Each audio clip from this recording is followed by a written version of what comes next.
Hello everyone and welcome to math and science simplified. पिछले lecture में जो कि लेक्चर 1 था लिमिट्स का, उसमें हमने इनफॉर्मली लिमिट्स के ऊपर कुछ डिस्कशन की थी। पहले तो मैंने ये केक वाला एग्जांपल लिया था, फिर इसके थ्रू मैंने एलएचएल और आरएचएल का एक बहुत ही इनफॉर्मल सा आपको इंट्रोडक्शन दिया था। आज जो है हम बहुत फॉर्मल सी चीज़ें करेंगे, मतलब लिमिट्स को फॉर्मली, लिमिट्स में जो डेफिनेशंस है उन्हें देखेंगे। और ये भी बहुत इंटरेस्टिंग है अगर आप अच्छे से ध्यान दे के पढ़ो। थोड़े मतलब ये है कि आपको लग सकता है कि ये क्या डेफिनेशंस लिख रहे हैं, बट अगर आप सोचो और देखने की कोशिश करो तो जो भी हमने लिमिट्स में देखा था ना, उसे ही समराइज़ करता है और बहुत अच्छे से चीज़ों को समझाता भी है। तो इसमें पहला जो चीज़ हम डिस्कस करना चाहते हैं लिमिट्स में, तो लिमिट्स में हम पहली चीज़ जो डिस्कस करेंगे that will be neighbourhood of a point. तो नेबरहुड ऑफ अ पॉइंट क्या होता है? तो जो समझ में आ रहा है, नेबर नहीं, नेबरहुड ऑफ अ पॉइंट।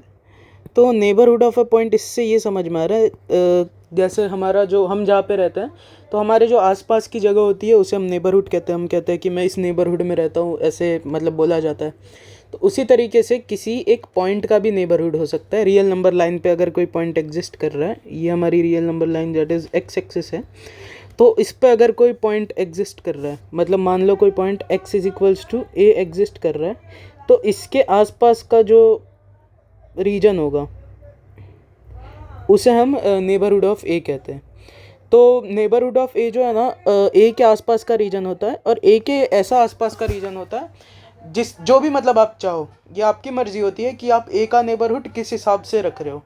अब नेबरहुड किस हिसाब से रख रहे हो, ऐसा क्यों, मतलब ऐसे क्यों नहीं कर दिया कि ऐसे बोल दिया कि मतलब मैं ए से अगर a+1 तक जाऊं, तो मतलब यहाँ से ए और एक आगे बढ़ूंगा तो ये जो है ए के नेबरहुड में आएगा, और ए से एक पीछे जाऊंगा तो ये ए के नेबरहुड में आएगा। मैंने ऐसा क्यों नहीं किया? मैं ऐसे क्यों कह रहा हूँ कि मैं अपने हिसाब से नेबरहुड की वैल्यू रख सकता हूँ? तो वो इस हिसाब से हम करते हैं कि मान लो अब देखो लिमिट्स जो है, लिमिट्स वैसे तो हम अभी उतना एप्लीकेशन उसका नहीं देखते हैं, बट कैलकुलस का आपको पता ही होगा कि कैलकुलस का बहुत वाइड एप्लीकेशंस है। कैलकुलस के अगर आप देखोगे तो एस्ट्रोनॉमी में भी बहुत ज़्यादा एप्लीकेशंस है। और एस्ट्रोनॉमी में जो हमारी किसी भी मतलब कोई भी पॉइंट, मान लो आप स्पेस में देख रहे हो कोई गैलेक्सी में, मतलब आप मान लो किसी गैलेक्सी का नेबरहुड आप डिफाइन करना चाहते हो। किसी गैलेक्सी में कोई स्टार आपने देखा और वो स्टार का आप नेबरहुड कहना चाहते हो कि कोई जगह उसका नेबरहुड है। तो उस स्टार का जो नेबरहुड होगा वो तो मतलब हो सकता है कि बहुत बड़ा हो, मतलब कुछ किलोमीटर्स में हो।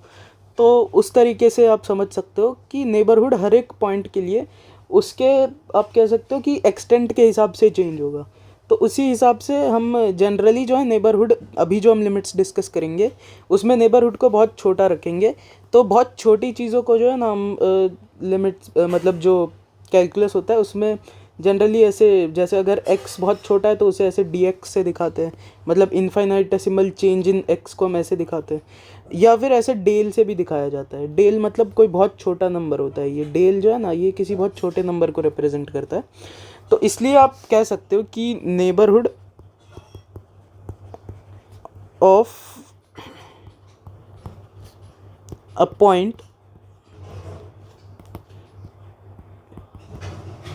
x is equals to a can be given as, मतलब हम एक इंटरवल देंगे कि यहाँ से यहाँ तक का जो रीजन होगा ये ए के नेबरहुड में हम कह सकते हैं।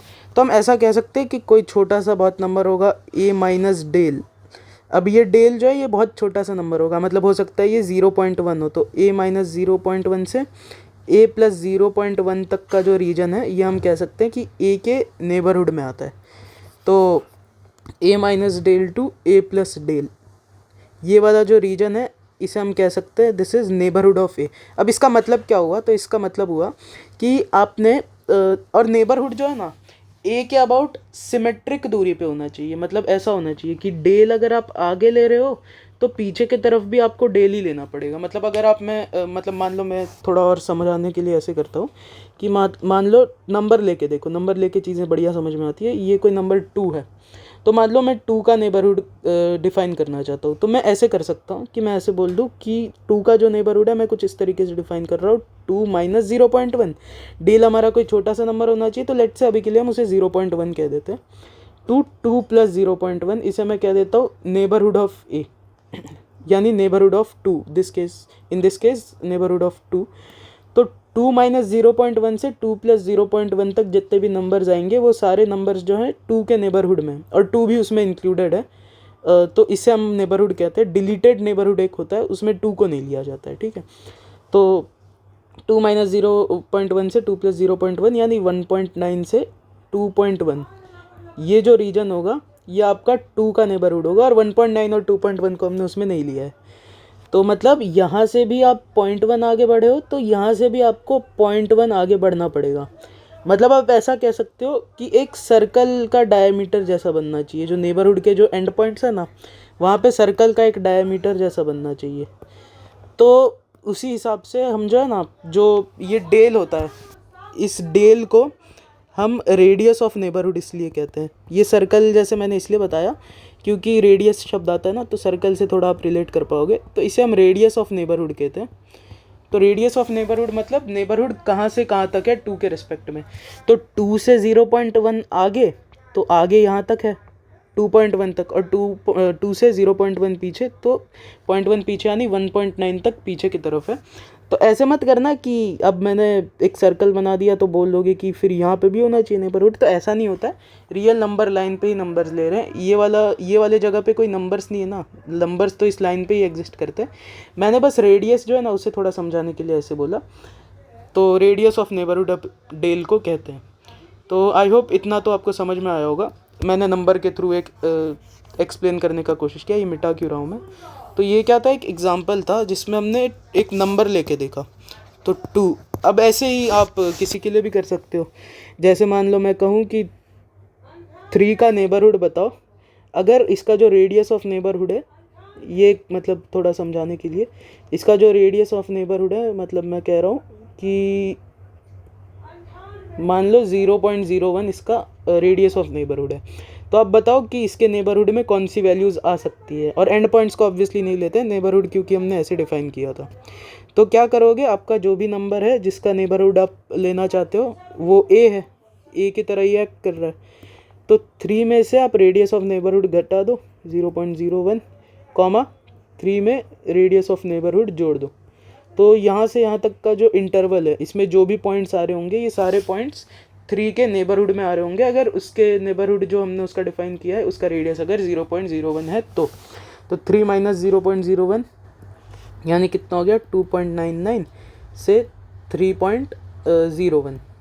तो यहाँ तक जो एरिया है ये आपका क्या है, neighbourhood of 3 if radius of neighbourhood is 0.01।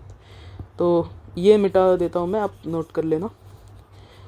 तो इस तरीके से हम नेबरहुड को डिफ़ाइन करते हैं, और इसे रिप्रेजेंट ऐसे किया जाता है। वैसे जेई में इसका यूज़ नहीं है, ये तो मैंने थोड़ा आपको समझ में आया बेटर जब मैं LHL RHL डिस्कस वापस फॉर्मली करूँ तब। तो it is represented as n, यानी ये नेबरहुड बताने के लिए, और ब्रैकेट में a कॉमा डेल ऐसे करके दिखाते हैं। मतलब कोई नंबर a का अगर आपको नेबरहुड दिखाना है तो ऐसे लिख दो कि इट के जगह neighborhood of a point x is equals to a is represented as n a comma del. तो इसे डेल बोला जाता है, डेल्टा भी बोल सकते हो, डेल ऐसे बोला जाता है, थोड़ा अजीब लगता है बोलने में डेल। तो a कॉमा डेल, तो नेबरहुड a कॉमा डेल। तो यहाँ पे क्या आता है, पहले मतलब ऐसे कह सकते हो कि x कॉमा वाई जैसा बोल दो। x के जगह पे क्या आ जाता है, जो भी नंबर है आपका वो, और y के जगह पे क्या आ जाता है, जो रेडियस ऑफ नेबरहुड है वो। तो मतलब अगर इस केस में मैं कहना चाहूँ कि ये वाले के लिए अगर नेबरहुड को दिखाना है तो कैसे दिखाओगे, तो ऐसे दिखाओगे नेबरहुड ऑफ 2। तो किसका नेबरहुड, 2 का, और रेडियस कितना उसका 0.1, तो ऐसे। और वो जो 3 वाला एग्जांपल लिया था उसमें तो नेबरहुड ऑफ 3 और उसका रेडियस ऑफ नेबरहुड कितना था 0.01। तो इस तरीके से दिखाते हैं। ऐसे क्वेश्चंस नहीं पूछे जाते, मैंने बस एक ये दिया आपको। तो इसमें आपको यही याद रखना है कि नेबरहुड ऑफ अ पॉइंट होता क्या है, ये आपको याद रखना है इस तरीके से। और बहुत ही ट्रिवियल सा कॉन्सेप्ट है, तो आई होप आपको याद रहेगा अभी। तो नेक्स्ट जो चीज़ है वो है deleted neighbourhood of a point. तो डिलीटेड नेबरहुड का मतलब यही होता है कि आप नेबरहुड तो लेते हो बट उसमें ए को इंक्लूड नहीं करते हो। तो मतलब ए को इंक्लूड ना करने का मतलब क्या हुआ कि ए खुद नहीं आता है नेबरहुड में, मतलब उसका नेबरहुड हम एकदम डिलीटेड नेबरहुड जो है ना, आप ऐसे कह सकते हो कि मैं अगर रह रहा हूँ और मैं कह रहा हूँ कि मेरे नेबरहुड में कोई लोग रहते हैं, मेरे मतलब ये कोई मेरा नेबरहुड है, तो मैं उसमें खुद को नहीं ले रहा हूँ, मैं रहता हूँ उसमें बट मैं उसमें खुद को नहीं ले रहा हूँ, मैं दूसरों के बारे में कह रहा हूँ कि ये लोग मेरे नेबरहुड में रहते हैं। तो वैसे ही deleted neighbourhood of a point क्या होता है, उसमें वो पॉइंट खुद नहीं आता है। तो उसे हम कैसे दिखाएंगे, तो आप खुद भी सोच सकते हो। तो deleted neighbourhood of a point is represented as deleted neighbourhood of a point is represented as, ऐसे दिखाएंगे, मतलब ए को नहीं लेते हैं। तो पहले हमने कैसे दिखाया था, ए माइनस लैम्डा से ए प्लस लैम्डा तक, तो इसमें बीच में ए कहीं आ रहा होगा तो ए नहीं चाहिए, तो ऐसे कर दो ए माइनस लैम्डा, लैम्डा नहीं सॉरी, डेल से ए, और ए पे ओपन ब्रैकेट यूनियन ए से ए प्लस डेल। तो इसमें ऑब्वियसली आपका ए नहीं आ रहा है क्योंकि कहीं पे ए पे क्लोज्ड ब्रैकेट हमने नहीं लगाया है। और वहीं पे जब नेबरहुड बस कहे तो नेबरहुड में ए भी आता है बट डिलीटेड नेबरहुड में ए नहीं आता है। तो इसमें दो तरीके के नेबरहुड और होते हैं, इसमें मतलब दो टाइप्स होते हैं। पहला टाइप होता है आपका राइट डिलीटेड नेबरहुड। तो राइट डिलीटेड नेबरहुड का क्या मतलब है, तो आई होप आपको थोड़ा थोड़ा समझ में आ रहा होगा कि राइट डिलीटेड नेबरहुड हम कैसे डिफाइन करेंगे। तो राइट डिलीटेड नेबरहुड का मतलब होता है, इससे हम कुछ इस तरीके से रिलेट कर सकते हैं कि डिलीटेड नेबरहुड तो आपका ये है, मतलब ये पूरा आपका एक डिलीटेड नेबरहुड है। तो ए के मतलब ए है, ए को हमने नहीं लिया डिलीटेड नेबरहुड में, बट ए के लेफ्ट में एक रीजन लिया है ये वाला, और ए के राइट में एक रीजन लिया है ये वाला। तो ये इसे आप कहते हो, मतलब ए के लेफ्ट में जो रीजन है उसे कहते हैं डिलीटेड नेबरहुड, तो पूरा हो गया।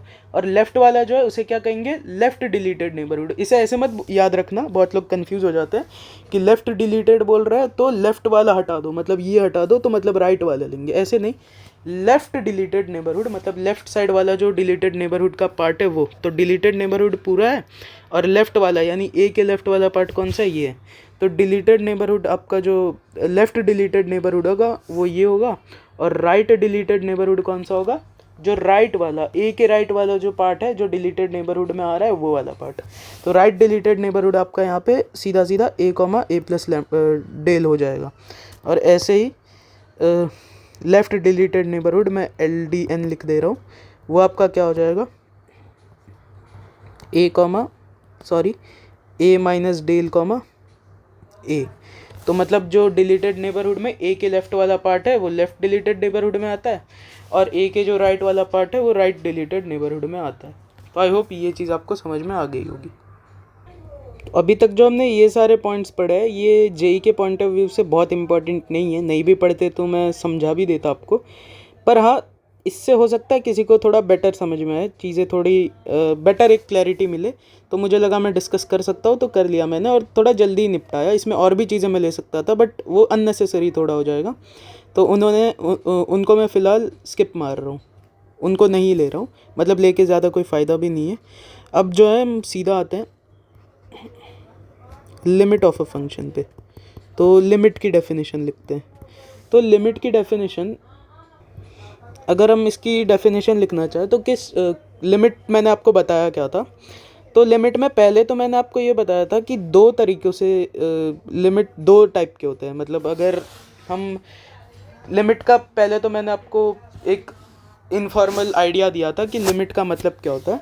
तो लिमिट का मतलब ये होता है कि किसी भी एक मतलब कोई फंक्शन एफ ऑफ एक्स है, तो उसमें किसी भी point x is equals to a पे हम एफ ऑफ एक्स का बिहेवियर चेक करना चाहते हैं। और एफ ऑफ एक्स का बिहेवियर हम तीन तरीक़ों से चेक कर सकते हैं। तीन तरीक़ों से कैसे, तो मान लो ये कोई point x is equals to a है, और यहाँ पे आपका फंक्शन का कोई भी मान लो ऐसा सा ग्राफ है, ये y एक्सिस है, इस पर ग्राफ प्लॉट किया जाता है फंक्शन का y equal to f of x. तो इसका बिहेवियर हम चेक करना चाहते हैं x is equals to a के अराउंड। तो x is equals to a के अराउंड आप इसका तीन तरीक़ों से बिहेवियर चेक कर सकते हो। तो उसमें आप ये डिलीटेड नेबरहुड का कॉन्सेप्ट यूज़ कर सकते हो। एक तो आप क्या कर सकते हो, perfectly x is equals to a पे एफ ऑफ एक्स की क्या वैल्यू आ रही है वो देख के बता सकते हो कि एक्स पे इसकी वैल्यू ये आ रही है, तो वहाँ पे वो वैल्यूज़ ले रहा है, तो ऐसा बिहेवियर शो कर रहा है। तो मतलब एक तो आप फंक्शन की वैल्यू उस पॉइंट पे दे सकते हो कि यहाँ फंक्शन की वैल्यू इतनी इतनी है, तो ये एक पैरामीटर हो गया कि x is equals to a के आसपास कुछ ऐसा ऐसा सा फंक्शन आ रहा है। और एक तरीका क्या हो सकता है, और एक तरीका हो सकता है कि आप उसके लेफ़्ट डिलीटेड नेबरहुड में, यानी उसके लेफ़्ट डिलीटेड नेबरहुड मतलब उससे जस्ट थोड़ी छोटी वैल्यूज़ के अराउंड वो कैसा ये दिखा रहा है, मतलब आप कह सकते हो बिहेवियर शो कर रहा है, वो दिखा सकते हो। मतलब ये मान लो कोई इसका नेबरहुड ऐसा है, ये डेल माइनस डेल और ये प्लस डेल, तो मतलब अगर डिस्टेंस वाइज देखें तो दोनों डेल डेल ही होंगे, डिस्टेंस वाइज तो दोनों डेल ही होंगे। ये पॉइंट आपका ए माइनस डेल है और ये पॉइंट है ए प्लस डेल। तो ये जो एरिया है, इसे मैं दूसरे कलर से अगर दिखाऊं तो ये वाला जो एरिया है ये इसका हो गया लेफ़्ट डिलीटेड नेबरहुड, और ये वाला जो एरिया है ये हो गया इसका राइट डिलीटेड नेबरहुड। तो मान लो लेफ़्ट डिलीटेड नेबरहुड में आपने किसी इस वैल्यू पे पहले देखा कि इसका क्या वैल्यू आ रहा है, तो इस पे ये कुछ ये आया, फिर आप और पास गए तो इस पे ये कुछ ये आया। तो मतलब आप कभी x is equals to a पे नहीं पहुँचते हो, LHL हमने इस तरीके से देखा था, तो आप कभी x is equals to a पे नहीं पहुँचते हो, बट उसके तरफ जाते रहते हो, और जाते कहाँ से हो, उसके लेफ़्ट डिलीटेड नेबरहुड में घूमते रहते हो, और कभी पीछे नहीं जाते। मतलब ऐसे नहीं कर सकता मैं कि मान लो x is equals to a है और मैं ए माइनस 0.1 से शुरू किया मैंने, तो अगर मैं उसका behaviour x is equals to a का बिहेवियर चेक करना चाहता हूँ, x is equals to a के अबाउट बिहेवियर चेक करना चाहता हूँ, तो मैं ऐसा नहीं कर सकता कि मैं फिर और थोड़ा पीछे चला जाऊँ, मतलब मैं ए माइनस 0.2 पे चला जाऊँ, ऐसे नहीं कर सकता। मैं ऐसे कर सकता हूँ, फिर मैं x is equals to a के और पास आके ऐसे आ जाऊँ, ए माइनस 0.01 पे आ जाऊँ। तो मतलब मैं उसके पास जा रहा हूँ, मैं उससे दूर नहीं जा रहा, तो मुझे पता चलेगा कि उसके आसपास फंक्शन की वैल्यू क्या आ रही है। तो ये तो एक कंटिन्यूस फंक्शन है, तो इसका यहाँ पे वैल्यू कुछ एफ ऑफ ए आ रहा है। तो अगर आप यहाँ पे देखोगे तो जब आप लेफ़्ट डिलीटेड नेबरहुड में घूम रहे हो और उसके तरफ जा रहे हो, तो आपका जो जैसे जैसे आप x is equals to a के करीब जाते जाओगे, वैसे वैसे आपको दिखेगा कि आपका जो ये फंक्शन है ना, ये एफ ऑफ ए के ही करीब जाता जाएगा। तो इस केस में हम कहते हैं कि limit x tends to a minus f of x is equals to f of A.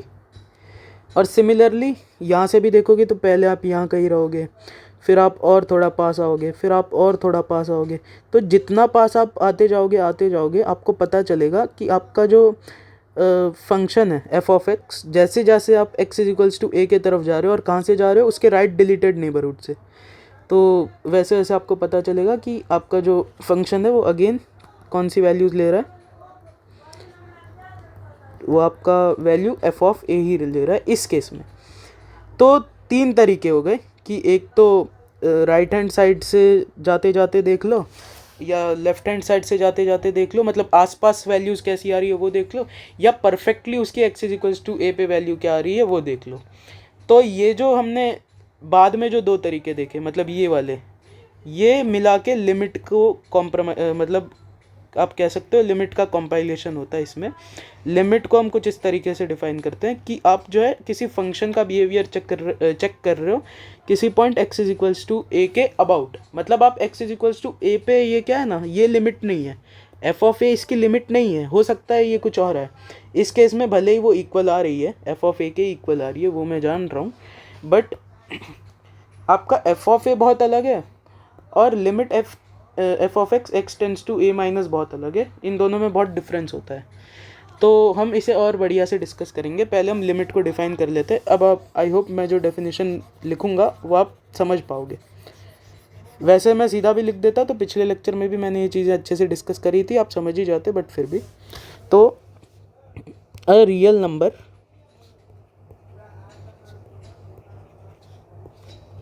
L is said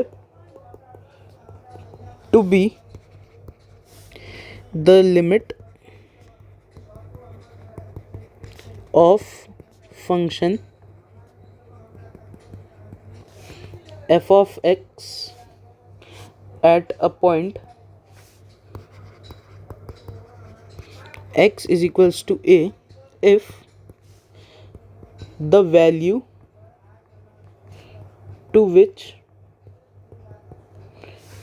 f of x approaches when x is taken towards or f of x is equals to a if the value to which f of x approaches when x is taken towards और approaches या bracket में इसे लिख लो towards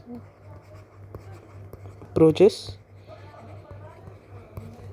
to x is equals to a approaches towards x is equals to a तो वो तो towards में आ ही गया is taken और यहाँ पे फिर taken क्या आ गया approaches लिख लेना to x is equals to a from left hand side और राइट हैंड साइड।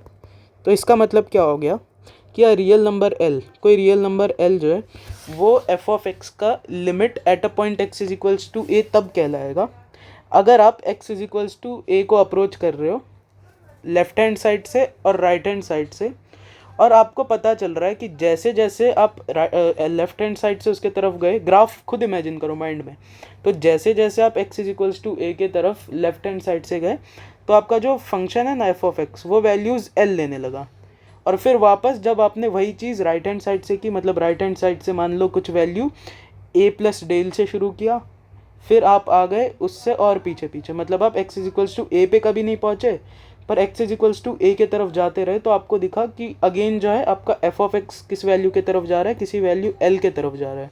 तो उस केस में हम कहते हैं कि limit of a function when x tends to a, इसे इस तरीके से दिखाते हैं limit f of x tends to a is equals to l। तो आई होप ये चीज़ आपको समझ में आई होगी। तो इस तरीके से हम लिमिट को फॉर्मली डिफाइन करते हैं। तो ये चीज़ तो ठीक है, आपको समझ में आ ही गया होगा। अब ये तो आपको आई होप पता ही होगा कि x टेंड्स टू a, इसका मतलब मैंने थोड़ा समझाने का कोशिश भी किया था पिछले लेक्चर में। अगर किसी को थोड़ा भी डाउट है तो मैं यहाँ पे ले लेता हूँ वो चीज़। x टेंड्स टू a का मतलब है कि हम जो है a के तरफ जा रहे हैं, मतलब we are approaching towards a। मैंने ये चीज़ लिखी भी थी, मैं अभी बोलता हूँ कि x टेंड्स टू a, ऐसे लिखने का मतलब है इसे बोलते हैं x और इसे ये जो सिंबल है टेंड्स टू के लिए यूज़ होता है। तो x tends to a implies we are approaching towards a। और अप्रोच किस तरीके से कर सकते हैं, तो दो तरीके से कर सकते हैं। तो इसमें ही दो तरीके आते हैं, x tends to a plus या x tends to a minus. तो a प्लस का मतलब क्या है, अब आप a के तरफ जा रहे हो तो रियल नंबर लाइन है, ये आपकी x एक्सिस है तो नंबर लाइन है, इस पर आप x is equals to a कोई पॉइंट है तो इसके तरफ आप दो तरीक़ों से जा सकते हो, या तो ऐसे चले जाओ या तो ऐसे चले जाओ। तो अगर मैं ऐसे जा रहा हूँ मतलब लेफ़्ट हैंड साइड से जा रहा हूँ तो मतलब उससे थोड़ी छोटी वैल्यूज से मैं उसके तरफ जा रहा हूँ, या आप ऐसे कह सकते हो कि मैंने उसके लेफ़्ट डिलीटेड नेबरहुड में उसके तरफ जाना शुरू किया। लेफ़्ट डिलीटेड नेबरहुड मतलब ये a माइनस डेल जो है यहाँ से मैंने शुरू किया और फिर मैं इसके तरफ जाने लगा। तो इस तरीके से जाने को हम कहते हैं x tends to a minus, यानी a से थोड़ी छोटी वैल्यू से, माइनस वो इंडिकेट करता है कि a से थोड़ी छोटी वैल्यू से। इसका मतलब ये नहीं है कि a to the power minus one, ऐसा कुछ नहीं है। a माइनस का मतलब है कि a से थोड़ी छोटी वैल्यू से आप a के तरफ जा रहे हो, यानी लेफ़्ट डिलीटेड नेबरहुड से आप a की तरफ जा रहे हो। और x tends to a plus का मतलब क्या है, उसका मतलब है कि आप a की तरफ जा रहे हो और कहाँ से जा रहे हो, उसके राइट डिलीटेड नेबरहुड से। तो आई होप आपको ये चीज़ समझ में आ गई होगी। और एक चीज़ मैं यहाँ पे बताना चाहता हूँ, ये जो चीज़ है ना ये आप ध्यान में रखना, थोड़ी इंपॉर्टेंट है। क्यों? क्योंकि इसे हम LHL और RHL के क्वेश्चंस में बहुत बार यूज़ करेंगे ताकि हम उसे थोड़ा सिंप्लीफाई कर पाए। और भी लिमिट्स में थ्रू आउट ये यूज़ होती है ये चीज़। तो x टेंड्स टू a, तो x टेंड्स टू a में दो चीज़ें आती है, या तो x tends to a minus या तो x tends to a plus. अब ये जो x tends to a minus है ना, इसे आप कुछ इस तरीके से भी दिखा सकते हो, इस चीज़ को आप ऐसे भी दिखा सकते हो, दिस इज़ आइडेंटिकल टू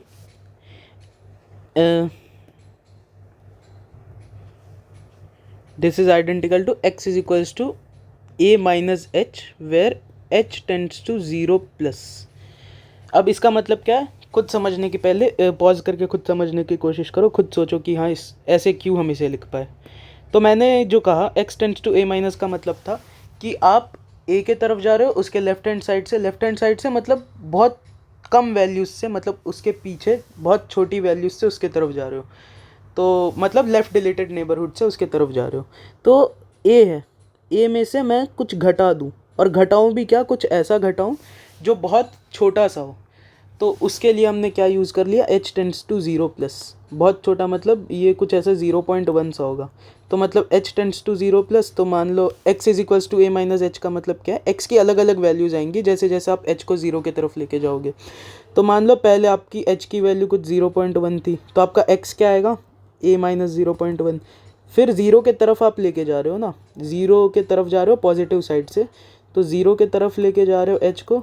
तो फिर मान लो आपने h को 0 के और करीब लेके आए और उसे 0.01 पे लेके आ गए, तो आपकी a की वैल्यू क्या आ गई, a माइनस 0.01 आ गई। और अब 0 के तरफ जाना ही है, तो और थोड़ा पास ले आओ, 0.001 कर दो h की वैल्यू को, तो x क्या आ जाएगा आपका, a माइनस 0.001। तो यहाँ पे देख रहे हो आप, जो चीज़ हम चाहते थे वही हो रहा है। हम क्या चाहते थे, x tends to a minus, मतलब a से थोड़ी बड़ी वैल्यू से शुरू करके, सॉरी a से थोड़ी छोटी वैल्यू से शुरू करके हम उसके पास आए। तो पहले मैंने a से थोड़ी छोटी वैल्यू क्या ली, a माइनस 0.1, मतलब अगर मान लो a 2 है तो मैं पहले 1.9 पे था। फिर मैंने क्या किया, a माइनस 0.001 ले लिया, मतलब मैं और a के करीब जाना चाहता हूँ, तो इसने वो मुझे दिया ये इक्वेशन ने।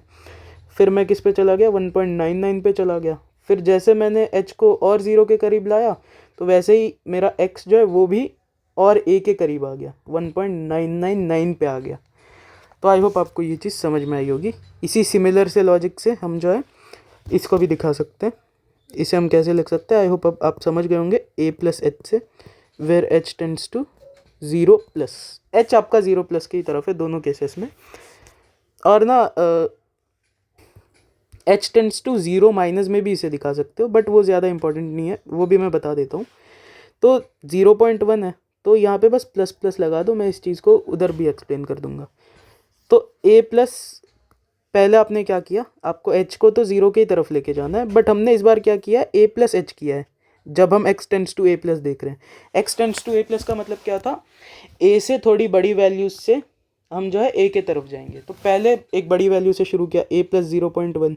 फिर मैंने h को और छोटा किया, मतलब h को मैं और 0 की तरफ लेके गया, h टेंड्स टू 0 प्लस मतलब 0 से थोड़ी बड़ी वैल्यू से h को 0 की तरफ लेके आओ। तो ये 0 से थोड़ा बड़ा था, फिर 0 के और करीब h को लेके गए, तो x क्या हो गया, a प्लस 0.01। तो ये थोड़ा छोटा हो गया ना, इससे ये छोटा हो गया, मतलब a के करीब आ गया। फिर वापस 0.01 पे, तो ऐसे ही चलता जाएगा। आई होप आप समझ ही गए होंगे। 2 अगर ले हम एग्जांपल में, a को 2 ले, तो क्या हो जाएगा 2.1, फिर 2.001 सॉरी, फिर 2.001। तो आई होप ये चीज़ भी आपको समझ में आई होगी। और h टेंड्स टू 0 माइनस में इस चीज़ को कैसे दिखा सकते हैं, तो वो भी देख लो। तो ये आपको मेनली याद रखना है, मैनिपुलेशंस में हम ये भी यही ज़्यादा यूज़ करेंगे, तो ये आप याद रखना। और एक चीज़ ऐसे भी दिखा सकते हैं, x tends to a minus x tends to a plus, this is identical to x is equals to a plus h, x is equals to a minus h, और इसमें h टेंड्स टू 0 माइनस और h tends to 0 minus. अब इसका मतलब क्या हुआ, यही same ही चीज़ है। अब जो h है, h हमारा 0 माइनस है, मतलब 0 माइनस यहाँ पे लिया हमने, h टेंड्स टू 0 माइनस, मतलब आप 0 से कुछ छोटी वैल्यू से आप 0 के तरफ जा रहे हो। तो 0 से कुछ छोटी वैल्यू, मान लो माइनस 0.1 से उसके तरफ जा रहे हो, तो माइनस 0.1 लिया h को पहले, फिर माइनस 0.01 लिया, फिर माइनस 0.001 लिया। तो यहाँ पे a आपका पहले क्या होगा, जब हम x tends to a minus देख रहे हैं, तो पहले आपका a होगा a प्लस एच, यानी a माइनस 0.1। फिर क्या होगा, a माइनस 0.01, फिर क्या होगा, a माइनस 0.001। तो यहाँ पे देख रहे हो, हम a के करीब जा रहे हैं उससे थोड़ी छोटी वैल्यू से शुरू करके। जैसे जैसे h आपका 0 माइनस था, तो मतलब 0 से पहले थोड़ी छोटी वैल्यू से शुरू किया और 0 की तरफ जाने लगे। तो हम देख रहे हैं कि हमारा जब ये इक्वेशन में हम डाल रहे हैं, तो x भी जो है a के करीब जा रहा है और a से थोड़े छोटी वैल्यूज से, पहले वो से थोड़ा दूर था, मतलब 0.1 डिस्टेंस दूर था, फिर वो ए के और करीब आ गया, फिर वो और करीब आ गया, तो ऐसे आते जाएगा। और सेम चीज़ आप इसमें भी देख सकते हो। आई होप वो आप खुद को एक्सप्लेन कर पाओगे, तो वो मैं स्किप कर रहा हूँ अभी, बहुत ओवर एक्सप्लेन मैंने कर दिया इस चीज़ को। तो ये चीज़ हम यूज़ करेंगे LHL और RHL में, ये मोस्टली यूज़ आएगा हमारे लिए। तो अब जो है हमने लिमिट देख लिया, अब हम आते हैं important topic one sided limit पे।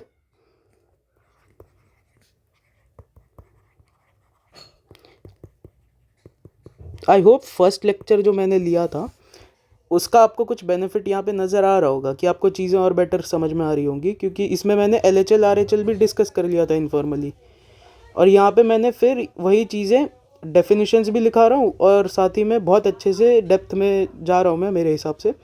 आपको कैसा लग रहा है आप बताना। तो वन साइडेड लिमिट मतलब कि एक तरफ से आप लिमिट देख रहे हो, तो एक तरफ से कैसे हो सकता है, तो वही चीज़ है कि आप x इज इक्वल्स टू ए को लेफ़्ट से भी अप्रोच कर सकते हो, राइट से भी, तो उसके करस्पॉन्डिंग दो तरीके होते हैं। लेफ़्ट से अगर कर रहे हो तो लेफ़्ट हैंड लिमिट होती है, और राइट से अगर कर रहे हो तो राइट हैंड लिमिट होती है। तो पहले हम देखते हैं लेफ़्ट हैंड लिमिट। तो हमारा पहला इसमें हो जाएगा LHL। लेफ़्ट हैंड लिमिट क्या होता है, तो इससे ये जो डेफिनेशन लिखी थी ना उससे देख लेना। तो मैं क्या करता हूँ, इसे कॉपी करके इसमें कुछ चेंजेस करूँगा, आप खुद भी वो चेंजेस गेस करो अभी, मतलब मैं जब तक ये कॉपी पेस्ट वाला काम कर रहा हूँ आप गेस करो कि इसमें चेंजेस क्या आएंगी।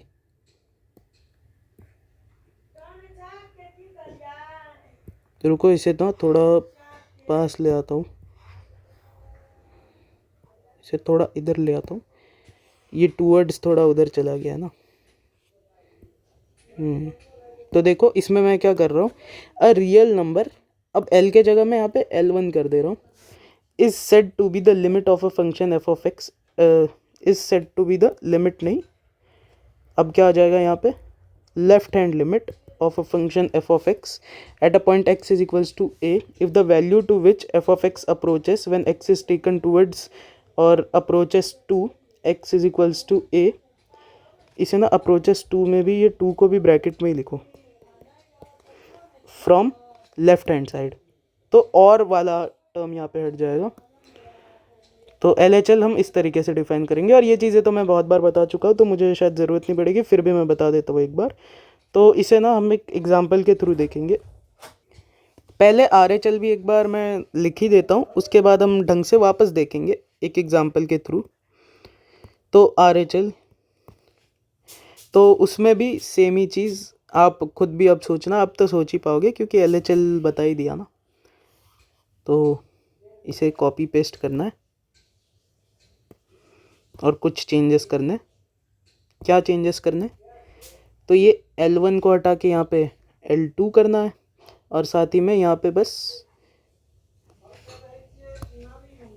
LHS को हटा के RHS करना है। तो क्या होगा, a real number L2 is said to be the left hand limit of function f of x at a point x is equals to a if the value to which f of x approaches when x is taken towards a or approaches to x is equals to a from right hand side. मतलब जब आप right hand side से x is equals to ए की तरफ जा रहे हो तो आपका फंक्शन जो है, जैसे जैसे x इज इक्वल्स टू ए की तरफ जा रहे हो वैसे वैसे पता चल रहा है कि फंक्शन की वैल्यू जो है किसी वैल्यू L2 की तरफ जा रही है और उसको कभी पार नहीं कर रही है, उसके पास पास जाते जा रही है। तो हम कहेंगे कि जो राइट हैंड लिमिट होगा उस फंक्शन का at x is equals to a वो क्या होगा, L2 होगा। तो आई होप ये चीज़ें बहुत ज़्यादा रिपीटिशन में मैंने बता दी हैं। तो अब कुछ एग्जांपल्स लेते हैं, उसके थ्रू समझते हैं। जैसे मैं अगर पहला एग्जांपल लूँ तो मान लो मैं ऐसे पूछूँ आपसे, इसे ना मैं थोड़ा LHL और RHL अलग अलग कब होते हैं वो दिखाने के लिए एक्सप्लेन करना चाह रहा हूँ। Limit x tends to 1, fractional part of x मान लो अगर मैं आपको निकालने बोलूँ, तो ये आप कैसे निकालोगे। तो ये इसमें जब भी लिमिट में, मैं अभी बोल देता हूँ, लिमिट में जब भी ऐसा हो कि आपको फ्रैक्शनल पार्ट या ग्रेटेस्ट इंटीजर फंक्शन या मॉड x ये सब देखने जब मिले ना, तो आपको कभी भी लिमिट को दो भागों में देखना पड़ेगा हमेशा। ज़्यादातर जो सवाल आते हैं उसमें लिमिट डायरेक्टली हम निकाल पाते हैं, बट कई बार हमें LHL और RHL करके देखना पड़ता है तो इस केस में भी हमें देखना पड़ता है, क्योंकि आपका जो ये सारे फंक्शन होते हैं ये पीस वाइज फंक्शंस होते हैं। ये जो होते हैं हर इंटरवल में अपनी वैल्यूज़ को अलग अलग, मतलब थोड़ा डिसकंटिन्यूटी दिखाते हैं। अगर सीधा बोलूँ तो ये कंटिन्यूस फंक्शंस नहीं होते, तो ये डिसकंटिन्यूटी दिखाते हैं। इसलिए हो सकता है कि आप किसी वैल्यू को जब अप्रोच कर रहे हो तो लेफ्ट हैंड साइड से अप्रोच करने पे कुछ दिखे और राइट हैंड साइड से अप्रोच करने पे कुछ दिखे। तो limit x tends to 1 fractional part of x. तो मान लो मैं पहले लेफ्ट हैंड लिमिट निकालना चाहता हूँ, तो लेफ्ट हैंड लिमिट अगर मैं निकालना चाहता हूँ तो इसका मतलब क्या है, इसका मतलब है limit x tends to 1 minus, मतलब मैं 1 से थोड़ी छोटी वैल्यूज से देखूंगा कि फ्रैक्शनल पार्ट ऑफ एक्स क्या वैल्यूज़ ले रहा है। तो 1 से थोड़ी छोटी वैल्यूज़ यानी 0.9, फिर मैं कुछ और पास जाऊंगा 1 के, तो 0.99, फिर 0.999। तो जैसे जैसे ये सब मैं लेते जाऊंगा तो फ्रैक्शनल पार्ट ऑफ 0.9 क्या आएगा, ये आपका 0.9 ही आ जाएगा। फिर ये इसका क्या आ जाएगा, वही 0.99 ही आ जाएगा। तो ये आप देखोगे कि जैसे जैसे आप 1 के करीब जाओगे इस तरीके से, तो आपका फ्रैक्शनल पार्ट ऑफ एक्स जो है वो 1 के करीब जाएगा, तो ये आपका हो जाएगा 1। और RHL यानी limit x tends to 1 plus fractional part of x. तो इसमें क्या करेंगे, 1 के तरफ जाएंगे उससे थोड़ी बड़ी वैल्यूज से, तो मान लो 1.1 से शुरू किया, फिर 1.01 लिया, फिर 1.001 लिया। तो इसका फ्रैक्शनल पार्ट निकाल के देखो, तो इन सब का फ्रैक्शनल पार्ट क्या आएगा, पहले 0.1 आएगा, फिर 0.01 आएगा, फिर 0.001 आएगा। तो देख पा रहे होगे कि जैसे जैसे आप और करीब जाओगे 1 के, ये जो है आपका फ्रैक्शनल पार्ट ऑफ एक्स वो 0 के और करीब जाएगा। तो यहाँ पे देखो आपको दिख गया होगा कि आपको एक विरोधाभास दिखा होगा, मतलब एक कॉन्ट्ररी चीज़ दिखी होगी कि LHL तो आपका 1 आ गया, वहीं पे RHL जो है वो आपका 0 आ गया। अब ऐसा क्यों हुआ यार, तो ऐसा इसलिए हुआ क्योंकि फ्रैक्शनल पार्ट ऑफ एक्स जो है इस तरीके से डिफाइंड ही होता है। हाँ, क्योंकि उस फ्रैक्शनल पार्ट ऑफ एक्स को हम उसी तरीके से डिफाइन करते हैं ना, फ्रैक्शनल पार्ट फंक्शन ही ऐसे डिफाइन होता है, उसका ग्राफ भी आपने देखा होगा। तो लेफ्ट हैंड साइड से जब मैंने x इज इक्वल्स टू 1 को अप्रोच किया तो कुछ वैल्यू आई, राइट हैंड साइड से जब मैंने अप्रोच किया तो कुछ वैल्यू आई। तो ऐसे जो केसेस होते हैं ना जिसमें LHL अलग आ जाए, मतलब आपने जब लेफ्ट हैंड साइड से किसी वैल्यू को अप्रोच किया तो फंक्शन कुछ और बिहेवियर दिखा रहा है, जब आपने राइट हैंड साइड से अप्रोच किया तब कुछ और बिहेवियर दिखा रहा है। तो यहाँ पे आपको दिख रहा है कि एक गलत चीज़ हो रही है। मतलब गलत चीज़ कैसे हो रही है कि कॉन्ट्रडिक्शन दिख रहा है। तो कॉन्ट्रडिक्शन जब भी दिखे तो limit as a whole exist नहीं करती है, मतलब ये जो है उस केस में एग्जिस्ट नहीं करेगा, क्योंकि इसमें दोनों चीज़ आती है ना कि x इज इक्वल्स टू ए को फ्रॉम LHS और RHS, मतलब दोनों तरफ से हमें देखना पड़ता है कि LHS से भी सेम ही चीज़ होनी चाहिए और RHS से भी सेम ही चीज़ होनी चाहिए। तो इस केस में हम क्या कहते हैं कि लिमिट डज नॉट एग्जिस्ट। तो लिमिट क्या है इस केस में, एग्जिस्ट नहीं करती है। तो इसी चीज़ को हम कह सकते हैं कि existence of a limit heading डाल के अगर हम लिखना चाहें तो उस चीज़ को हम लिख सकते हैं कि एग्जिस्ट, कोई लिमिट तभी एग्जिस्ट करती है जब LHL और RHL बराबर हो। मतलब आप जब लेफ्ट हैंड साइड से x is equals to a पे एफ ऑफ एक्स का बिहेवियर चेक कर रहे हो और जब राइट हैंड साइड से आप x is equals to a पे एफ ऑफ एक्स का बिहेवियर चेक कर रहे हो, तो दोनों जगह अगर बिहेवियर सेम है तब आप कहोगे कि x is equals to a पे एफ ऑफ एक्स की लिमिट एग्जिस्ट करती है, और अगर बिहेवियर सेम नहीं है तो अब आप कहोगे कि x is equals to a पे एफ ऑफ एक्स की लिमिट एग्जिस्ट नहीं करती है। और फ्रैक्शनल पार्ट ऑफ x में आप ये जो x टेंड्स टू 1 लिया मैंने, ये 1 के जगह आप अब क्या कर दो पता है, कोई भी इंटीजर कर दो। ये खुद सोचना, कोई भी इंटीजर के अबाउट ये ऐसा ही बिहेवियर शो करेगा। कोई भी इंटीजर में आप देख लो, अब जैसे ही उसके पास जाओगे तो आप उसके थोड़ी छोटी वैल्यूज से शुरू करोगे। जैसे 2 अगर ले लो तो 1.9 लोगे, फिर 1.99 लोगे, फिर 1.999 लोगे। तो इसका फ्रैक्शनल पार्ट 0.9, इसका 0.99, इसका 0.999। तो ये तो 1 की तरफ जा रहा है और उसके उल्टे तरफ से देखोगे तो 0 की तरफ जाएगा। तो ये किसी भी इंटीजर के लिए अब मैंने आप देख सकते हो यूनिफिकेशन कर दिया कह सकते हो। तो हाँ, तो जब ऐसा दिखे तो इस केस में लिमिट एग्जिस्ट नहीं करती है। तो फ्रैक्शनल पार्ट ऑफ एक्स की जो है लिमिट एग्जिस्ट नहीं करती है अगर कोई भी इंटीजर को अप्रोच करो। आप ना यही चीज़ इसमें भी देख सकते हो, नेगेटिव इंटीजर्स में भी चेक कर लेना, सेम ही चीज़ आपको दिखेगी। अरे मैंने तो पिछले क्लास में भी फ्रैक्शनल पार्ट का एग्जांपल ले लिया था, बट ठीक है आज भी वही ले लिया, थोड़ा बेटर समझ में आया होगा शायद आज। लेकिन थोड़ा गलत कर दिया, कोई बात नहीं, चलो। यहाँ पे ये वाली चीज़ शायद मैंने नहीं की है ऊपर, इंटीजर वाली, तो ये एक एक्स्ट्रा हो गया। तो ये इंटीजर्स के लिए आप कह सकते हो कि हर एक इंटीजर के लिए फ्रैक्शनल पार्ट ऑफ एक्स जो है एक्स टेंडिंग टू एनी इंटीजर पे एग्जिस्ट नहीं करता है, लिमिट एग्जिस्ट नहीं करती है, क्योंकि दोनों तरफ से वो अलग बिहेवियर शो करता है। वो आप उसके ग्राफ से भी देख सकते हो। जैसे मान लो मैं अगर ग्राफ से भी दिखाऊं, तो ग्राफ से भी ये चीज़ें देखना बहुत आसान होती है। लिमिट को है ना ग्राफ से ऑब्जर्व करना और भी बढ़िया होता है, मतलब आसान होता है। तो इसका ग्राफ कैसे बनता है, ऐसे बनता है ना, फ्रैक्शनल पार्ट ऑफ एक्स का ग्राफ बनाना। ये लैडर फंक्शन हम इसे कहते हैं कई बार, ये एक लैडर की तरह बनता है, या रेलवे ट्रैक भी कहते हैं, मतलब याद रखने के लिए ऐसे याद रखते हैं। तो x इज इक्वल्स टू 1 है, ये x इज इक्वल्स टू 2 है, ये x इज इक्वल्स टू 3 है। तो यहाँ पे ऐसे, तो यहाँ पे x इज इक्वल्स टू 1 को आप अप्रोच करो from the left hand side, तो लेफ्ट हैंड साइड से। और हाँ, ये जो लाइन होती है, ये लाइन जिस पे हर जगह फील्ड सर्कल है, वो आपका y इक्वल टू 1 होता है। तो x इज इक्वल्स टू 1 को लेफ्ट हैंड साइड से अप्रोच करो, तो यहाँ से मान लो शुरू किया तो इधर आए, फिर यहाँ पे और पास आए तो इधर आए। तो जैसे जैसे देखोगे तो आपका y जो है 1 की तरफ जा रहा है, यानी एफ ऑफ एक्स 1 की तरफ जा रहा है। वहीं पे जब यहाँ से शुरू करोगे तो आपका जो है डिसकंटिन्यूटी, क्योंकि x इज इक्वल्स टू 1 पे आ रही है, तो आपका फंक्शन सीधा यहाँ से जंप मार के यहाँ आ जाता है। तो ये एक डिसकंटिन्यूस फंक्शन होता है, मैंने जो बोला। मतलब आप जो है ना x इज इक्वल्स टू 1 पे जब बनाने लगोगे तो आपको पेन उठा के यहाँ पे आना पड़ेगा।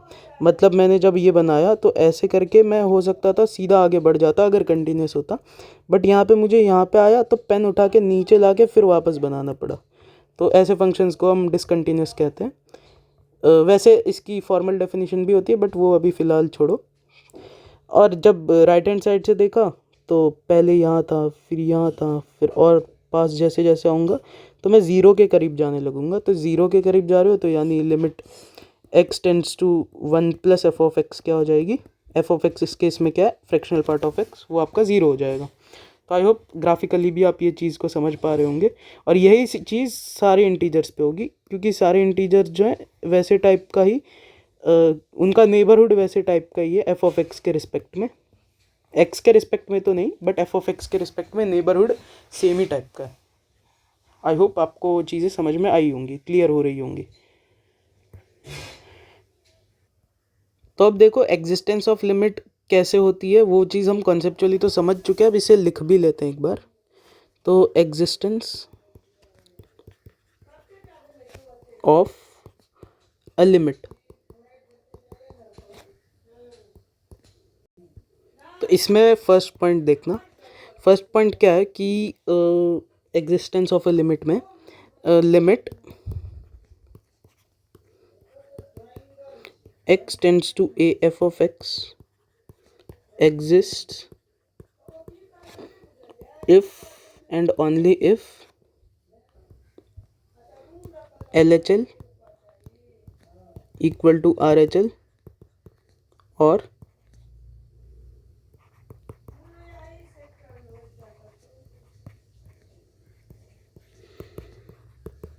सेम ही चीज़ LHL इक्वल टू RHL। दूसरा तरीका दिखाने का, या इसे ना हम ऐसे भी दिखाते हैं, LHL RHL को है ना ऐसे भी दिखाते हैं, f of a minus equal to f of a plus, ऐसे भी दिखाया जाता है। तो सेम ही चीज़ है, तरीका एक दिखाने का। Limit x tends to a minus f of x को है ना ऐसे भी दिखाया जाता है, एफ ऑफ ए माइनस।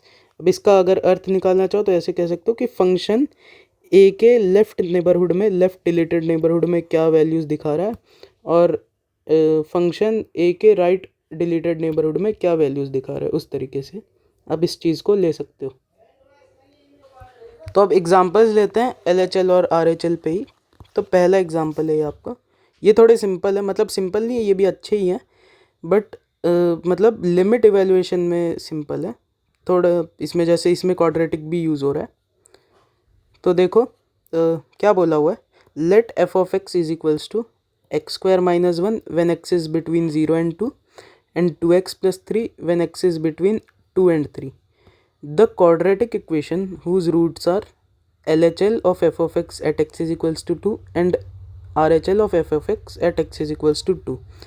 तो आई होप ये चीज़ तो आप समझ गए होंगे कि कोई हमें क्वाड्रेटिक बतानी है, तो क्वाड्रेटिक हम अगर हमें रूट से बताने हैं तो रूट से कैसे बताते हैं, अगर अल्फ़ा और बीटा रूट्स हैं तो इस तरीके से दिया जाता है, आई होप आपको पता ही होगा, plus alpha beta equal to 0।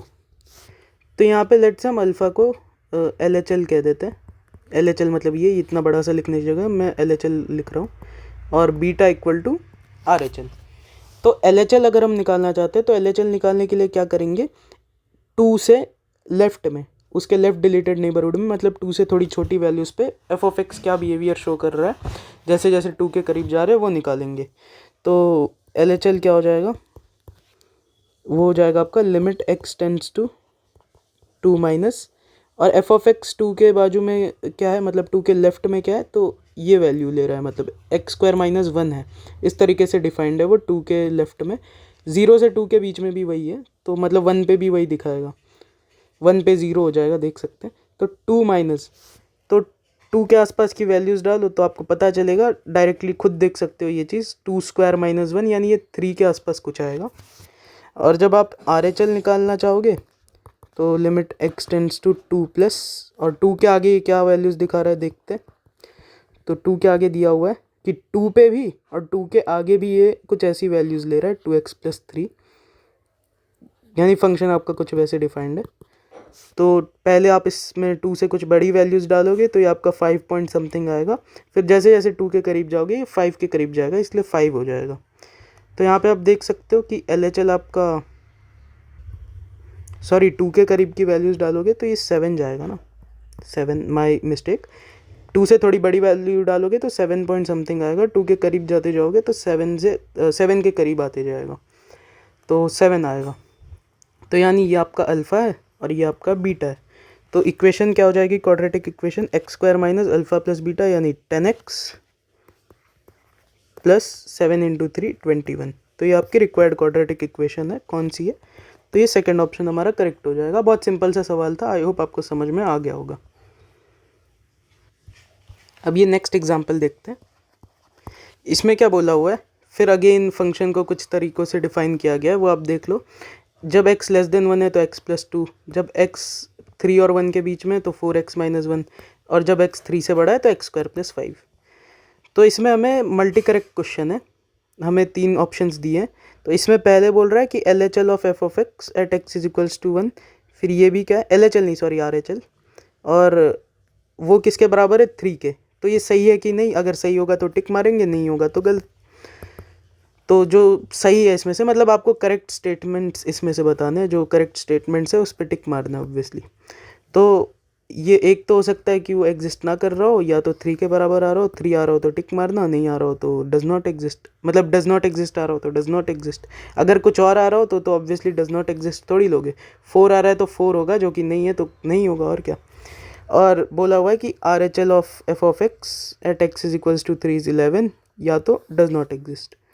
तो देख लेते हैं, इस सिंपल ही सा है। RHL at x is equals to 1 will be equal to limit x tends to 1 plus, तो 1 से बड़ी वैल्यूज़ पे क्या है, तो x लेस देन 1 का तो ज़रूरत नहीं है, LHL निकालना नहीं है, RHL निकालना है। तो 1 से बड़ी वैल्यूज़ पे, और 1 पे ये 4x माइनस 1 है, 3 तक भी वही पैटर्न चल रहा है। तो 4x माइनस 1 और 1 प्लस डालोगे इसमें तो ये आपका 3 पॉइंट समथिंग आएगा, जैसे जैसे 1 के करीब जाओगे तो ये 3 के करीब जाएगा, इसलिए 3। तो ये हमारा पहला ऑप्शन तो करेक्ट हो गया। और RHL at x is equals to 3 क्या हो जाएगा, limit x tends to 3 plus, और उस पर फंक्शन क्या आपका, तो फंक्शन आपका 3 के बाद हर जगह x² प्लस 5 ही है, 3 पे होना उससे फ़र्क नहीं पड़ता है, हम तो 3 पे कभी जाएंगे ही नहीं ना। तो 3 से थोड़ी बड़ी वैल्यू लोगे तो ये 9 प्लस 5, 9 प्लस 5 यानी 13, तो ये आपका 15 नहीं सॉरी 9 प्लस 5 13 के पास जा रहा होगा। फिर गलती कर दी, क्या कर रहा हूँ मैं, 14 मतलब 3 से थोड़ी बड़ी वैल्यूज़ डालोगे तो 14 पॉइंट समथिंग आएगा, और 3 के जैसे जैसे पास आओगे 14 के पास आते जाएगा, तो ऑब्वियसली 14 ही आएगी। और तो मतलब ये तो आपका गलत है, ये तो गलत है। अब ये x टेंड्स टू 3 है, इसमें 3 माइनस 3 प्लस नहीं बोला है, तो आपको अब 3 माइनस निकालना पड़ेगा और अगर बराबर आए तो एग्जिस्ट करेगा, अगर 14 आया तो, अगर नहीं आया 14 तो एग्जिस्ट नहीं करेगा। Will be limit x tends to 3 minus x, क्या है 4x माइनस 1 ही था ना, 3 तक वही था। देखो 3 तक वही है, तो 4x माइनस 1, तो ये किसके बराबर आएगा, तो ये तो ऑब्वियसली 12 माइनस 1 यानी 11 आएगा। तो 11 आएगा तो दोनों अलग हैं, तो दोनों अगर अलग हैं तो यानी this implies limit x tends to 3 f of x does not exist obviously. तो आपका ये डी ऑप्शन भी करेक्ट हो गया। तो मल्टी करेक्ट क्वेश्चन था, A and D were the correct options. So next question, तो discuss the existence of limit of the function f of x. कुछ इस तरीके से डिफाइंड है, जब बड़ा है ज़ीरो से तो ये है, जब छोटा है ज़ीरो से तब ये है।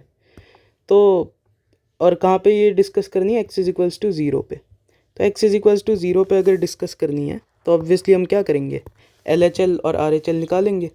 तो L H L at x is equals to zero equal to limit x tends to zero minus f of x. F of x क्या उस टाइम पे, ज़ीरो से छोटी वैल्यूज़ पे x plus 1 to the power 2 minus फिर bracket में 1 by mod x plus 1 by x. तो अब देखो इसमें x tends to zero minus मतलब ज़ीरो से छोटी कुछ वैल्यूज़ आएंगी, ज़ीरो से छोटी वैल्यूज़, परफेक्टली कभी ज़ीरो नहीं आएगा। तो ज़ीरो से छोटी वैल्यूज़ यानी नेगेटिव वैल्यूज़, तो नेगेटिव वैल्यूज़ तो ये मॉड एक्स में नेगेटिव वैल्यूज़ आएंगी, तो ऑब्वियसली एक नेगेटिव साइन के साथ बाहर आएगा। यानी ये मॉड एक्स को हम किससे रिप्लेस कर सकते हैं, जब ज़ीरो माइनस है यानी नेगेटिव है तो इसके अंदर नेगेटिव वैल्यूज़ आएंगी, तो ये माइनस एक्स आएगा ना, और ये तो मतलब आपका ज़ीरो ही आ जाएगा, क्योंकि समझा ना मॉड एक्स को मैंने कैसे माइनस एक्स लिख दिया, ज़ीरो।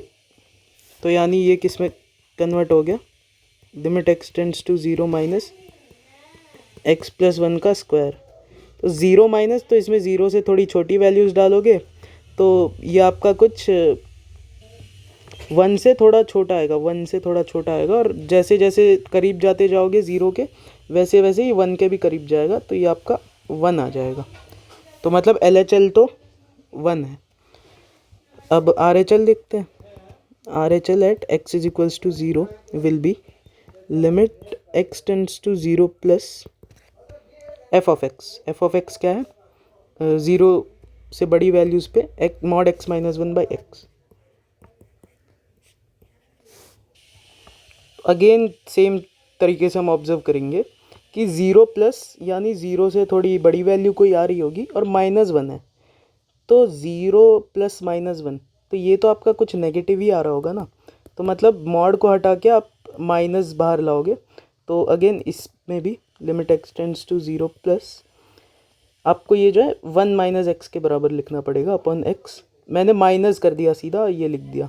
क्यों किया, क्योंकि ज़ीरो प्लस यानी ज़ीरो से थोड़ी बड़ी वैल्यूज़ और माइनस 1 है, तो ये तो कभी 1 पहुँचेगा ही नहीं ना, ज़ीरो के तरफ जा रहा है, तो ये तो हमेशा छोटा ही होता जाएगा। तो माइनस 1 के आसपास कुछ आ रहा होगा, तो माइनस 1 तो नेगेटिव ही आएगा, तो नेगेटिव पे मॉड जो है आपका नेगेटिव साइन के साथ ओपन होता है, तो 1 माइनस एक्स बाई एक्स।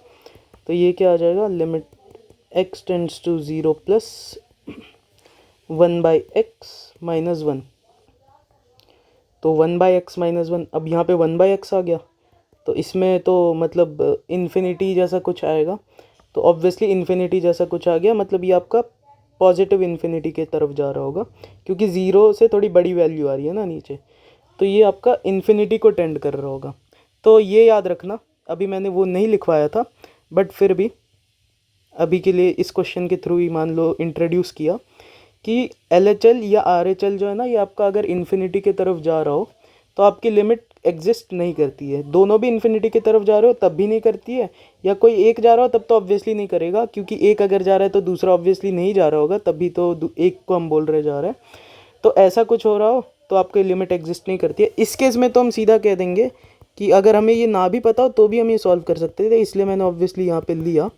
तो एल एच एल और आर एच एल ऑब्वियसली बराबर नहीं है, एक 1 है और एक तो इन्फिनिटी के तरफ जा रहा है, तो ऑब्वियसली इन्फिनिटी की तरफ जा रहा है, तो LHL और RHL बराबर नहीं है, implies limit does not exist. तो हमें डिस्कस करने बोला था limit of the function about x is equals to 0। तो लिमिट डिस्कस करने का मतलब यही होता है कि एग्जिस्ट करती है या नहीं, एग्जिस्टेंस ऑफ लिमिट ये भी बोला था। तो ऑब्वियसली एग्जिस्ट इस केस में तो नहीं करती है। आगे बढ़ते। तो ये नेक्स्ट एग्जांपल में ये थोड़ा एक अच्छा एग्जांपल है, और इसमें देखो साइन इनवर्स जैसा कुछ आ रहा है। और तो ये एक काम आप कर सकते हो, अगर 11th के हो तो स्किप भी कर सकते हो, या तो मैं समझा दूंगा। अगर देखोगे तो मैं समझा दूंगा कि हाँ जितना इसमें नीडेड है उतना तो समझा ही दूंगा, ये क्वेश्चन समझ जाएगा आपको।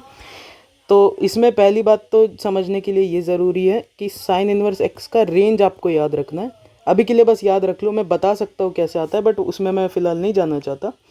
साइन इनवर्स एक्स की जो रेंज होती है वो कहाँ से कहाँ तक होती है? वो होती है फ्रॉम -π/2 टू π/2। मतलब इसमें आपका फर्स्ट क्वाड्रेंट नहीं, माय मिस्टेक, हाँ first quadrant and fourth quadrant आता है। तो साइन इनवर्स एक्स के रेंज में आपका फर्स्ट क्वाड्रेंट और फोर्थ क्वाड्रेंट आता है। तो ये याद रखना। अब आप ये क्वेश्चन को अगर 11th के भी हो तो भी सॉल्व कर सकते हो, क्योंकि साइन इनवर्स का जो बेसिक सा यूज़ इसमें आ रहा है, वो बेसिक सा यूज़ जो है आपने फिजिक्स में भी कर रखा है, वो बेसिक यूज़। तो वहाँ से आप देख सकते हो, नहीं तो मैं सॉल्व कर ही रहा हूँ, वो देख सकते हो। तो देखो क्या बोल रहा है, और कोई 12th का है तो वो तो ऑब्वियसली करेगा ही, उसे तो करना ही है यार। Limit x tends to 0 minus sine inverse of greatest integer x is equals to l। ये कोई वैल्यू l ले रहा है, मतलब LHL आपका l है। तो आपको ये फ्रैक्शनल पार्ट ऑफ l पूछ रहा है, मतलब क्वेश्चन में फ्रैक्शनल पार्ट ऑफ l पूछ रहा है। l निकालेंगे फिर उसका फ्रैक्शनल पार्ट देखेंगे। तो देखो x टेंड्स टू 0 माइनस, और x इसमें किस में आ रहा है? tan x में आ रहा है। tan x में x आ रहा है, मतलब इसमें हमें x की वैल्यूज़ जो हैं वो 0 के पीछे से डाल के चेक करनी पड़ेगी कि ये क्या वैल्यूज़ देगा। तो देखो पहले तो मान लो आप जो tan -0.01 निकाल रहे हो, ये फ्रैक्शनल पार्ट का ब्रैकेट नहीं है, ठीक है, फ्रैक्शनल नहीं, सॉरी, ग्रेटेस्ट इंटीजर का। तो आपको पता होगा जब x जो है tan x या sin x में x अगर बहुत छोटा हो तो आपका tan x जो है x के ही बराबर हो जाता है और sin x भी x के ही बराबर हो जाता है। तो ये आपका -0.001 के ही आसपास आएगा। तो ये परफेक्ट ज़ीरो तो नहीं आएगा। तो आप जैसे देखोगे, जैसे जैसे आप ज़ीरो के पास पास जाओगे, आपकी वैल्यूज़ जो है, ये जो आपका फंक्शन है ना, ये आपका हमेशा -1, क्योंकि इसका आपको ग्रेटेस्ट इंटीजर पूरे का लेना है ना, तो इसका ग्रेटेस्ट इंटीजर क्या आएगा? -1। ग्रेटेस्ट इंटीजर क्या होता है? जो भी आपका रियल नंबर है उससे जस्ट लेफ्ट में जो रियल नंबर आ रहा हो। तो इसके जस्ट लेफ्ट में रियल नंबर नहीं, integer, my mistake, real number नहीं, इंटीजर। तो -0.001 के जस्ट लेफ्ट में कौन सा इंटीजर आता है? -1 आता है ऑब्वियसली। तो -1 आपका यहाँ पे ये चीज़ जो है आपके -1 के बराबर होगी। तो यानी ये हमारा किसके बराबर है? Limit x tends to 0 minus sine inverse of, ये जो पूरा चीज़ है ये -1 है। तो अब -1 है, तो अब इसमें तो x का कोई टर्म नहीं है, तो लिमिट का कोई सेंस नहीं बनता। जब x का कोई टर्म ही नहीं है तो limit x tends to 0 minus, वहाँ पे कुछ मतलब ही नहीं बनाता, उसे हटा दो। Sign inverse of -1, sign inverse of -1 का मतलब है कि आपका साइन थीटा -1 कब होता है? तो आप थीटा की वैल्यूज़ बताओ, ये थीटा की जो भी वैल्यूज़ होंगी ना, वही आपका साइन इनवर्स -1 होगा। तो इतना सा तो आप जानते ही होगे। तो साइन थीटा -1 कब होता है? तो -1 होता है, एक तो होता है अपना -π/2 पे होता है, फिर 3π/2 पे होता है। तो अब मैं वैल्यू कौन सी लिखूँ? और भी बहुत सी वैल्यूज़ पे होता है, मैंने सबसे आसपास वाली बताई। तो बहुत सी वैल्यूज़ पे होता है, तो मैं अब वैल्यू कौन सी लिखूँ? तो मैंने अभी आपको बताया था कि साइन इनवर्स एक्स का जो रेंज है वो आपका -π/2 से π/2 है। तो 3π/2 तो रेंज में है ही नहीं, और कोई भी वैल्यू ले लो वो भी रेंज में नहीं है। इस मतलब रेंज में एक ही बार आपका साइन एक्स जो है वो -1 आ सकता है, तो वही हमें चाहिए। तो आपका जो है साइन इनवर्स, तो आपका ये जो है ये तो ऑब्वियसली -π/2 ही होगा, क्योंकि 3π/2 तो रेंज में है ही नहीं, और भी जो भी वैल्यूज़ आप सोच सकते हो वो भी रेंज में है ही नहीं।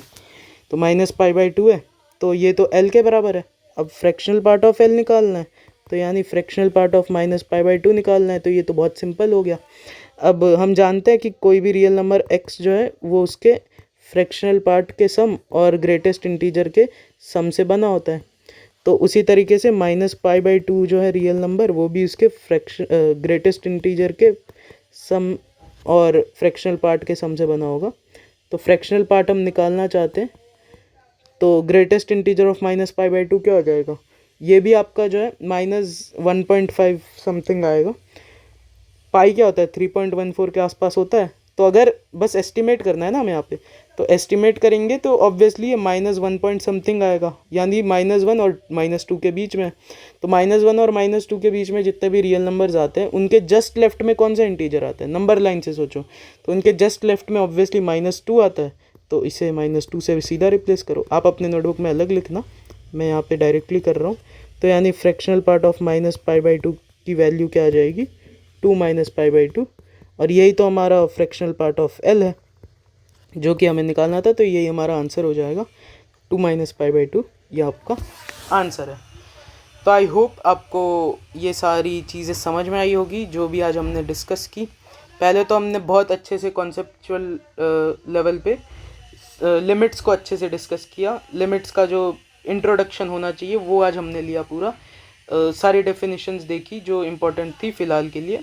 आगे भी हम देखेंगे reasons of non existence of a limit, वो सब भी हमें देखना है, इनडिटर्मिनेट फॉर्म्स, वो सब करके फिर हमें प्रॉब्लम्स की तरफ बढ़ना है। प्रॉब्लम्स बहुत अच्छी मैं लूँगा।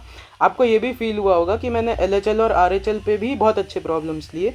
मतलब जनरली आप देखोगे तो LHL और RHL पे इतने अच्छे प्रॉब्लम्स नहीं लिए जाते हैं बहुत जगहों पे, बट मैंने 4 ही प्रॉब्लम्स लिए, बट जितने भी लिए सारे ठीक ठाक थे, मतलब आपको सोचवा रहे थे। और ऐसा नहीं था कि बस लिमिट्स उसमें घुसेड़ दो। पहले जो 2 थे वो भी सिंपल ही थे, बट वो भी अच्छे थे। जैसे इसमें क्वाड्रेटिक का भी यूज़ हुआ, फिर इसमें भी आपका मतलब मल्टीपल करेक्ट था तो थोड़ा वैरायटी आया। फिर यहाँ पे मॉड घुस गया था, तो मॉड देखना पड़ा, तो ठीक है। और यहाँ पे आपका इन्वर्स ट्रिग्नोमेट्री थोड़ी घुस गई थी, और ये वाली चीज़ भी यूज़ हुई। तो मतलब ओवरऑल सारे प्रॉब्लम्स ठीक ठाक थे। आप आई होप आपको भी पसंद आए होंगे। और आपको एक इन्होंने भी प्रॉब्लम्स भी ऑब्वियसली बहुत कुछ एक्सप्लेन करते हैं, तो इन्होंने भी कुछ एक्सप्लेन किया होगा, कुछ मैंने भी किया। तो ये पार्ट तो आपका लिमिट का डन है। हमारा जो है लिमिट का कॉन्सेप्चुअल पार्ट जो हम डिस्कस करना चाहते थे, जो मेरा मन था डिस्कस करने का, वो मैं करवा चुका हूँ। अब नेक्स्ट लेक्चर से भी मतलब कॉन्सेप्ट्स तो आते ही रहेंगे, बट जो स्टार्टिंग में जिस तरीके से लिमिट्स में स्टार्ट करना चाहता था वो मैंने एक आपको स्टार्ट करवा दिया है। अब आगे हम और बढ़िया देखेंगे और बढ़िया चीज़ें करेंगे। तो LHL और RHL पे मैं इस लेक्चर के नीचे ही एक ये दे दूंगा, मतलब आप कह सकते हो कुछ सेट ऑफ क्वेश्चंस दे दूंगा, 5-6 क्वेश्चंस दे दूंगा, वो कर लेना। सिमिलर से ही क्वेश्चंस होंगे, उनमें भी कुछ इधर उधर की चीज़ें इगड़म तिगड़म ऐसे ही लग रहा होगा, तो वो सभी करके आपको सॉल्व करना है। उसमें कोई इनडिटर्मिनेट फॉर्म वगैरह नहीं आ रहा होगा, ऐसे ही रहेंगे, मतलब जो हमने पढ़ा है उसके बेसिस पे हम चीज़ें करेंगे। तो ठीक है, आई होप आपको पसंद आया होगा। आज के लिए इतना ही। बाय, जय श्री राम।